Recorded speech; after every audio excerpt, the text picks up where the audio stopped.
Pop quiz. Where does money actually come from? If you said the government prints it, you're only about 3% right. If you said it comes from banks, you're getting warmer. But that's still not the full picture. Here's the truth that'll completely change how you think about the economy.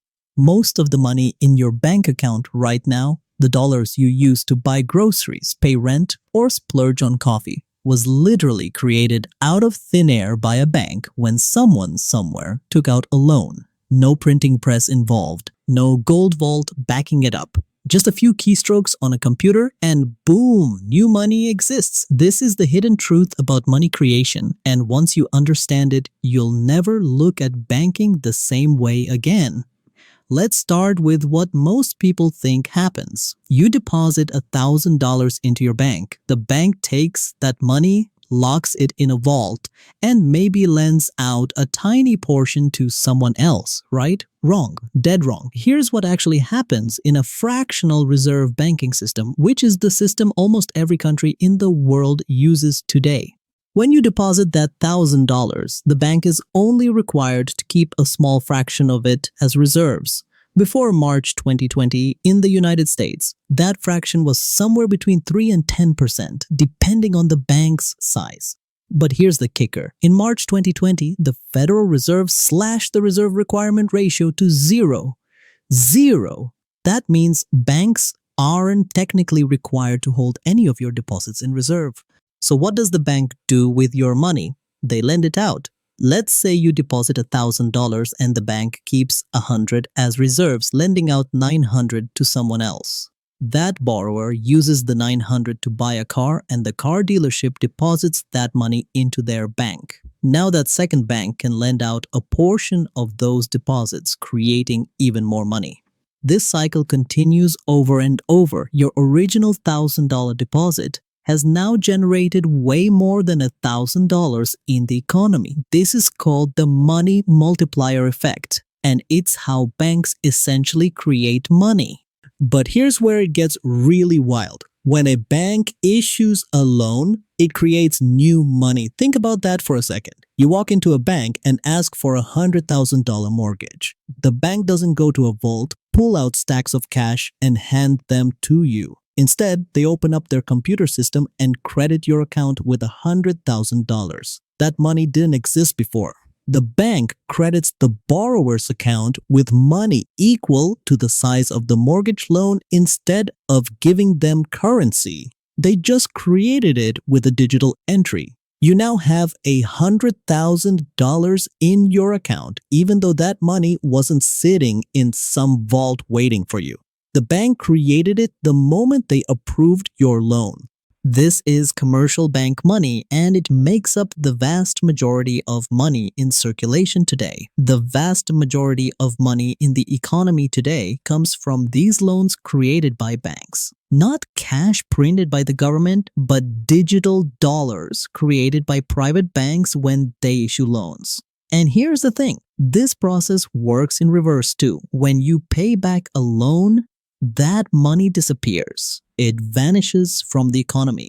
The bank doesn't put it in a vault, it just deletes it from the system. Money is constantly being created and destroyed every single day through this lending process.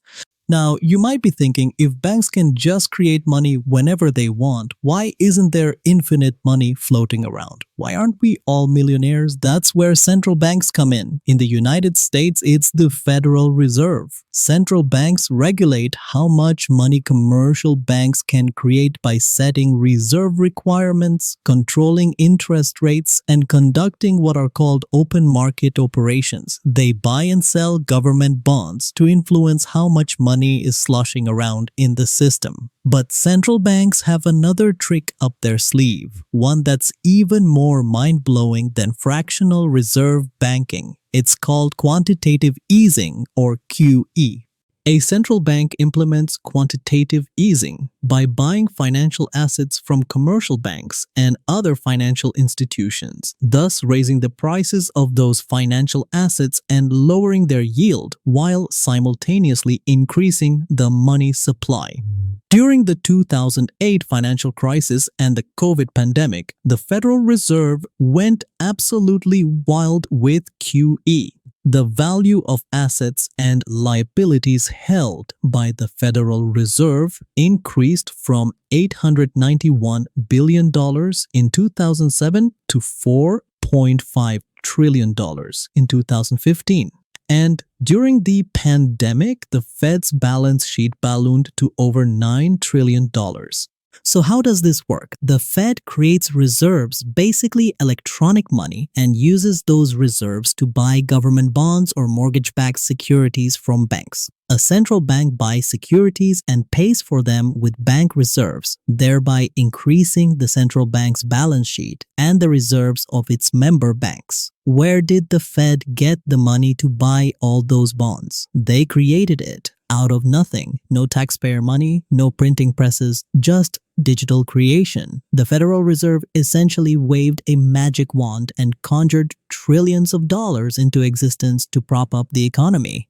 Now, here's the part that should terrify you, or at least make you think twice. If money can be created this easily, what gives it value? The answer is trust and scarcity. Money only works if people believe it has value and if there's not too much of it floating around. Print too much money and you get inflation, where your dollars buy less and less. We've seen this throughout history. Zimbabwe, Venezuela, Weimar Germany all collapsed because they printed money like there was no tomorrow, destroying trust in their currencies.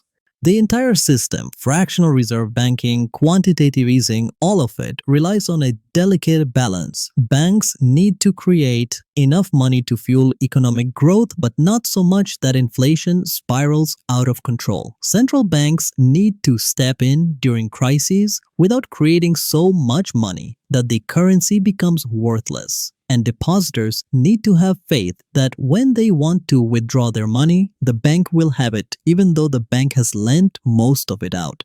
So where does money actually come from? It comes from banks making loans, creating digital entries in computer systems. It comes from central banks buying assets and injecting reserves into the financial system. It comes from trust, confidence, and the collective belief that these pieces of paper and digital numbers actually mean something. Money isn't found, mined, or printed in the way most people imagine. It's created, multiplied, and sometimes destroyed all within a system that most people don't even know exists. And that's the hidden truth about money. It's not backed by gold, it's not sitting in vaults, and it's definitely not as solid as you think. It's a carefully managed illusion that keeps the entire global economy running.